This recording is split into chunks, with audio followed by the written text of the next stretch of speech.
Gladiators, welcome back to Spotlight. This is episode 3 of the show in which we found out the hidden talents of the JCU community. And today with us, we have Peter Ogden. How you doing, man? I'm doing wonderful. Nice, nice. So do introduce yourself to the crowd. The Spotlight is yours. Who are you? I'm Peter. I'm a junior here at the university. And truthfully, I'm the president of the JCU band, and it's been a wonderful experience being able to play music on campus and get to know the community in a way that's not just auditory, but also musically. So nice. It looks like a nice path you took. When did you start? I started when I was about 9.5 years old. I don't know why I had to say that. Oh, a baby band. That's cool. I started at like 10, I think, full time, taking lessons on guitar, but playing drums, I mean, I've done that since I was 4. Wow, I don't know. Yeah, it's been a while. Wow. 4 years old and you already had contracts. You know, fans like looking for you. Oh, can I have your autographs? That's cool. No, I don't know. I mean, it is weird to look back. It's kind of nostalgic to see those days, but no, it's been good. It's been very good, and JCU has been great. Yeah, I bet. And it's gonna be like good, especially when you start at a very early age. You know, it sounds cool. Yeah, it's definitely great to be able to expand, especially when you're in a new environment. And like Rome has given that to me a lot. You know, like having the mixture of the cultures influence the way that you perceive music as a whole. It's really opened my mind. True. Speaking of influences and cultures, what do you say are your influences, your inspirations? What inspired you? So that's kind of a complicated thing, because the truth is, it would be easier if there was like one genre I did full time. Right. You know, and that's kind of why I think indie music has like spoken to me in a way, because to me, indie music is like a lot of different genres kind of jammed into one, where nothing's really seen eye to eye. And there's like a lot of just weird angles and things. And so I think Lewis Watson as an artist has been incredible. Gabriella Applin.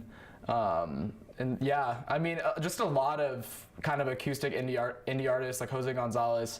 But then you also have to go back to the roots and kind of see the more heavier stuff like Dave Grohl and kind of some of the original people. Because I'm from Spokane, Washington, and so being able to see, hear the Nirvana and things like that get influenced through myself from where my roots are, and then coming here and being able to see kind of what Europe's about. Right. And yeah.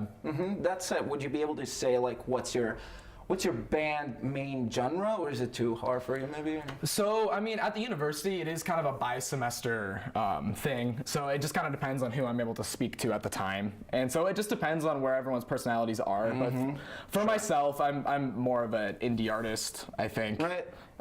Yeah. So. And maybe also the GCU community gave you some inspirations to start this project of yours, like band and JCU or something like that? Yeah, I think truthfully, JCU's been wonderful because we have such a melting pot of cultures on campus. Right. And so you really get a take from everywhere, you know. And I think the last JCU band we had was like 7 different cultures in one. Right. And you're able to just kind of create something unique. So I think as a whole, I mean, we end up just doing a lot of blues and a lot of, you know, like a lot of, it is cool. Like a lot of weird keys, you know, a lot of but at the same time, you're able to kind of get a fluidity with all the cultures. And that's, I think, what I've learned the most is when all the cultures kind of hit the same wavelength, and then you're able to kind of step back and be like, that is something special. Of course. Would you say more people in JCU need to do to start something like this, like new bands? Well, I think, that's hard.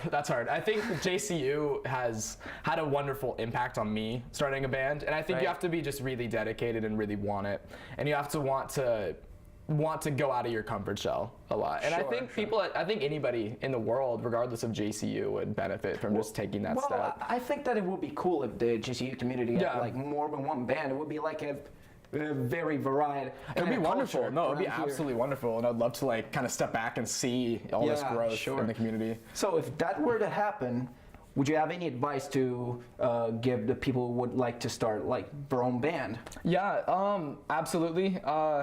I think you have to listen to a lot of music, and you know, it's so easy today to find music. I was just thinking about that on the tram ride here, actually. You look back on these playlists that Spotify recommends to you or YouTube will recommend, and you're able to kind of just go to the songs that you find yourself naturally, not even forcefully for an image or whatever, maybe perceived, but just that you find yourself naturally listening to more.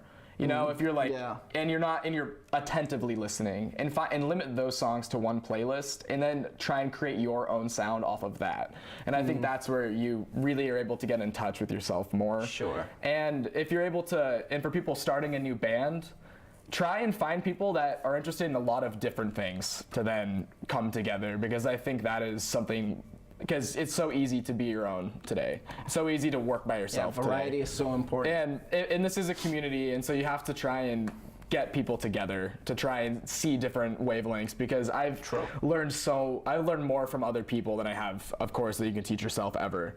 So, and I think that's the most important thing to start a band.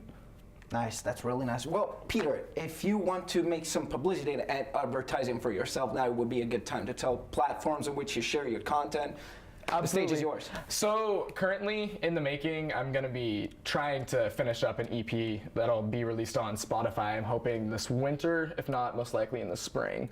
So I'll keep you guys updated on that. But right now, and that also goes hand with the YouTube channel that I'll be uploading to and trying to finalize. But right now, mainly just my Instagram. It's Augie500, and my Facebook for things in the meantime, because it is kind of a work in progress. I'm trying to lay down the foundation here in Europe.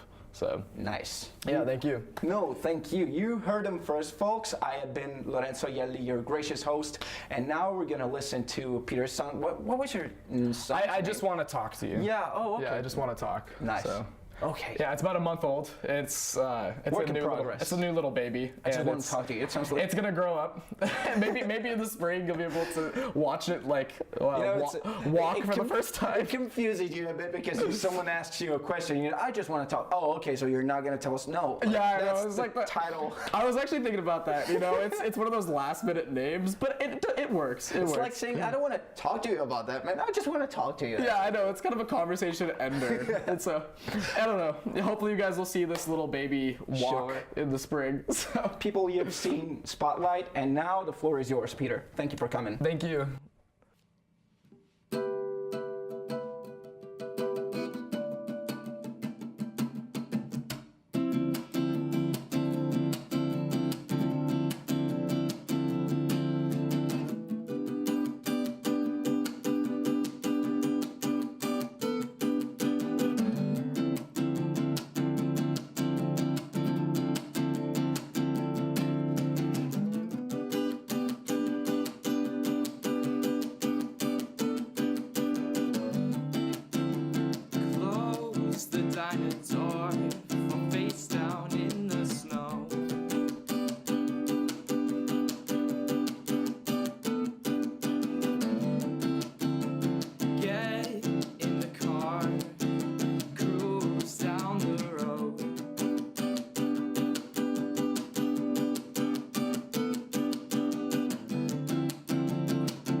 I just